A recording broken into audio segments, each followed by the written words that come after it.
امیہ ابن خلف مکے کے سرداروں میں سے ایک اہم سردار تھا جو کفر اور شرک کا بہت بڑا پیشوا اور اسلام اور مسلمانوں کے حق میں روئے زمین کا ایک بہت بڑا شیطان تھا۔ ایک دن اس کو پتا چلا کہ اس کے کسی غلام نے بتوں کو پوجنے سے انکار کر کے کسی اور کو معبود بنا رکھا ہے۔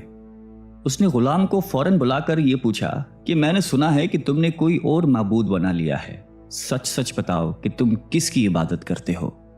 غلام نے کہا کہ محمد صلی اللہ علیہ وآلہ وسلم کے خدا کی۔ امیہ غصے سے لال پیلا ہو گیا اور کہنے لگا کہ محمد کی خدا کی پرستش کرنے کا یہ مطلب ہوا کہ تم ہمارے مقدس بتوں کے دشمن بن گئے ہو۔ سیدھی طرح راہ پہ آ جاؤ ورنہ ذلت کے ساتھ مارے جاؤ گے۔ میں یہ ہرگز برداشت نہیں کر سکتا ہوں کہ تم بتوں کی پوجا کرنے والے کے غلام رہ کر محمد کے خدا کی پرستش کرو۔ وہ غلام جو توحید کا سچے دل سے شیدائی ہو چکا تھا، اس نے بے دھڑک امیہ کو جواب دیا کہ میرے جسم پر تو تمہارا زور چل سکتا ہے، لیکن میں اپنا دل اور اپنی جان محمد صلی اللہ علیہ وآلہ وسلم اور اس کے خدا کے پاس رکھ چکا ہوں۔ اب اللہ کی عبادت ہی میری زندگی کا مقصد ہے اور تمہارے خود سے بنائے ہوئے بتوں کو پوجنا میرے بس کی بات نہیں ہے۔ یہ جواب سن کر امیہ بن خلف غیظ و غضب سے دیوانہ ہو گیا۔ ایک غلام نے اسے بے دھڑک جواب دے دیا تھا۔ اس نے کڑک کر کہا کہ اچھا تو پھر اپنی بے دینی کا مزہ چکھ، دیکھوں گا میں کہ محمد اور اس کا خدا تجھے کیسے بچاتے ہیں۔ امیہ کے تشدد شروع ہو گئے۔ مکہ کی زمین گرمی کے سبب بڑی مشہور تھی۔ امیہ اپنے غلام کو دوپہر کی تپتی دھوپ میں زمین پر لٹا کر سینے پر بھاری پتھر رکھ دیتا تھا کہ وہ کروٹ نہ لے سکے، پھر کہتا تھا کہ محمد کے دین سے باز آ جاؤ، لیکن اس ظلم کے باوجود بھی اس غلام کے منہ سے سوائے احد کے کچھ نہیں نکلتا تھا۔ امیہ مزید غضبناک ہو کر اذیتیں مزید بڑھاتا جاتا۔ ایک مرتبہ تو امیہ نے ظلم کی انتہا کر دی۔ پورا ایک دن اور پوری ایک رات غلام کو بھوکا پیاسا رکھا اور تپتی ہوئی ریت پر لٹا کر اسے تڑپنے کا تماشا دیکھ رہا تھا۔ اس کی یہ کوشش بھی غلام کو حق سے نہ ہٹا سکی۔ آخر تھک ہار کر امیہ نے مکے کے بدماش لڑکوں کو بلایا اور ان سے کہا کہ اس غلام کو اتنی اذیتیں دو کہ یہ محمد اور اس کے خدا کا نام لینا بھول جائے۔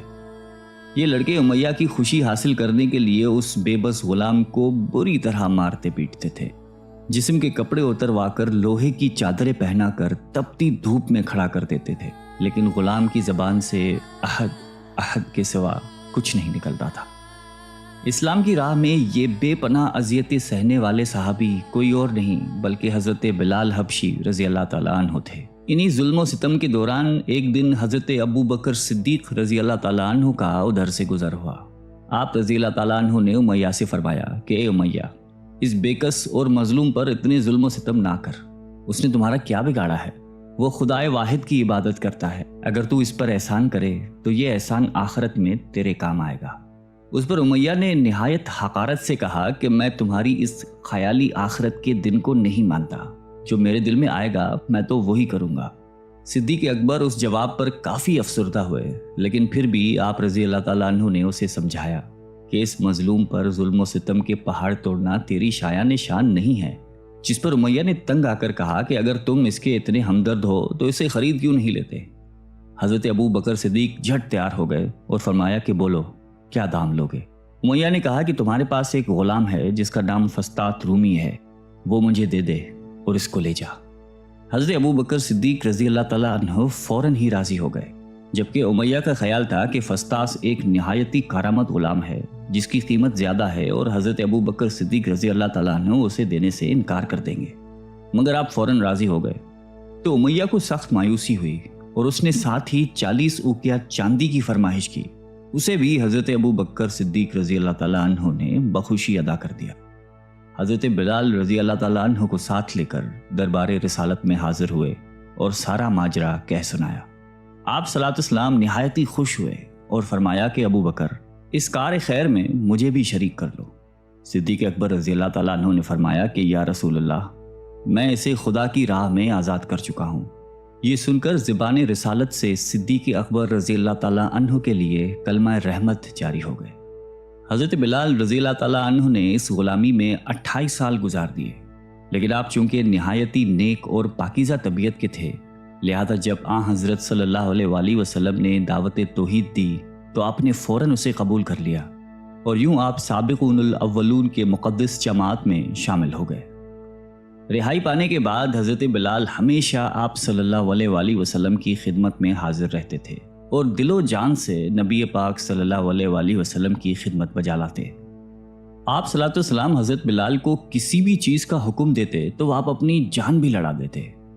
غزوہ بدر سے لے کر غزوہ تبوک تک تمام غزوات میں شامل رہے، لیکن حضرت بلال کی اسلام کے لیے سب سے بڑی خدمت اور ان کے لیے سب سے بڑی سعادت اسلام کا سب سے پہلا مؤذن ہونا ہے۔ ہجرت کے بعد جب مسجد نبوی صلی اللہ علیہ وآلہ وسلم تعمیر ہوئی تو آپ صلی اللہ علیہ وسلم نے آپ کو اذان دینے کا ذمہ سونپا۔ آپ کی آواز نہایتی دل نشیں تھی اور اس میں ایک ایسی تاثیر تھی کہ اذان کی آواز سن کر لوگ سب کام چھوڑ چھاڑ کر مسجد کی طرف دوڑتے۔ 8 ہجری میں جب مکہ فتح ہوا تو کعبے کو بتوں سے پاک کرنے کے بعد آپ صلی اللہ علیہ وسلم نے حضرت بلال سے فرمایا کہ اے بلال، کعبے کی چھت پر کھڑے ہو کر اذان دو، اور یہ مبارک سلسلہ حضور صلی اللہ علیہ وآلہ وسلم کی حیات مبارکہ تک اسی محبت اور عقیدت کے ساتھ جاری رہا۔ لیکن 11 ہجری میں جب آپ صلی اللہ علیہ وسلم نے سفر آخرت اختیار کر لیا تو اس عاشق رسول صلی اللہ علیہ وآلہ وسلم پر غم کا پہاڑ ٹوٹ پڑا، اور مدینے میں رہنا اب آپ کے لیے دشوار ہو گیا۔ آپ کو ہر وقت پیارے نبی صلی اللہ علیہ وآلہ وسلم کی یاد ستاتی رہتی تھی۔ آپ صلی اللہ علیہ وسلم سے آپ نے سنا ہوا تھا کہ مومن کے لیے سب سے افضل عمل جہاد فی سبیل اللہ ہے، لہٰذا آپ رضی اللہ تعالیٰ عنہ خلیفہ اول حضرت ابو بکر صدیق کی خدمت میں حاضر ہوئے اور جہاد پر جانے کی اجازت طلب کی، لیکن حضرت ابو بکر صدیق رضی اللہ تعالیٰ عنہ نے آپ کو خدا کا واسطہ دے کر کہا کہ مجھے اس بڑھاپے میں تنہا چھوڑ کر مت جاؤ۔ تو حضرت بلال نے اس شرط پر ابو بکر صدیق رضی اللہ تعالیٰ عنہ کی بات مان لی کہ اب وہ رسول اللہ کے بعد کسی کے لیے اذان نہیں دیں گے۔